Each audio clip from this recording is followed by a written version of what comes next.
അസ്സലാമു അലൈക്കും വറഹ്മത്തുള്ളാഹി വബറകാതുഹു. ഒരു സ്ത്രീയുടെ മേൽ പൂർണ്ണ ഉത്തരവാദിത്തം അവളുടെ ഭർത്താവിനാണ്. ഭർത്താവിനെ അനുസരിക്കൽ അവളുടെ നിർബന്ധ ബാധ്യതയാണ്. ഹസ്ബൻഡ് നമ്മെ കെയർ ചെയ്യുമ്പോൾ, നമ്മെ സംരക്ഷിക്കുമ്പോൾ, നമ്മെ പോറ്റി വളർത്തുമ്പോൾ അയാൾക്ക് തിരിച്ചു കൊടുക്കേണ്ടത് എന്താണ്? അനുസരണയാണ്.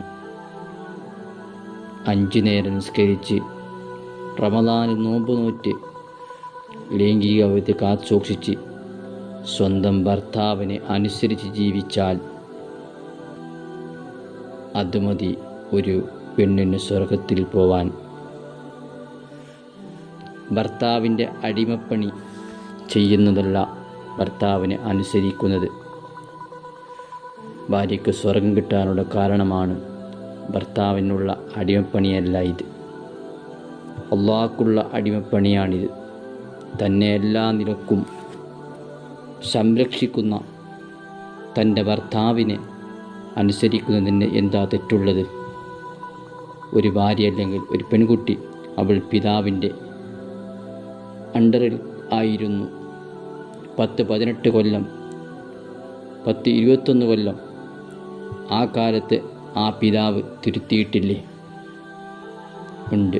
പിതാവ് കൽപ്പിച്ചിട്ടില്ലേ? ഉണ്ട്. പിതാവ് പലതും ചോദിച്ചത് തന്നിട്ടുണ്ട്, പലതും ചോദിച്ചത് തന്നിട്ടില്ല. ആർക്കെങ്കിലും വിയോജിപ്പുണ്ടോ? ഇല്ല. എന്തേ? ഉപ്പാൻ്റെ സിറ്റുവേഷൻ അങ്ങനെയാണ്. ബാപ്പയില്ലേ? ആ ബാപ്പ കൈപിടിച്ച് ഏൽപ്പിച്ചത് ഇയാളെ കയ്യിലാണ്. ഇയാളാണ് പിന്നീട് അവിടുന്ന് അങ്ങോട്ടുള്ള മുഴുവൻ ഉത്തരവാദിത്വവും ചെയ്യേണ്ടത്. അപ്പോൾ അയാൾ നമ്മളോട് പറഞ്ഞാൽ അത് നമ്മൾ അനുസരിക്കണ്ടേ എന്ന് പറയുന്നത് എന്താണ് കുഴപ്പമുള്ളത്? അല്ലാഹു സുബ്ഹാനഹു വ തആല എല്ലാവരുടെയും ദാമ്പത്യ ജീവിതത്തിൽ ബറക്കത്ത് നൽകട്ടെ. ആമീൻ യാ റബ്ബൽ ആലമീൻ.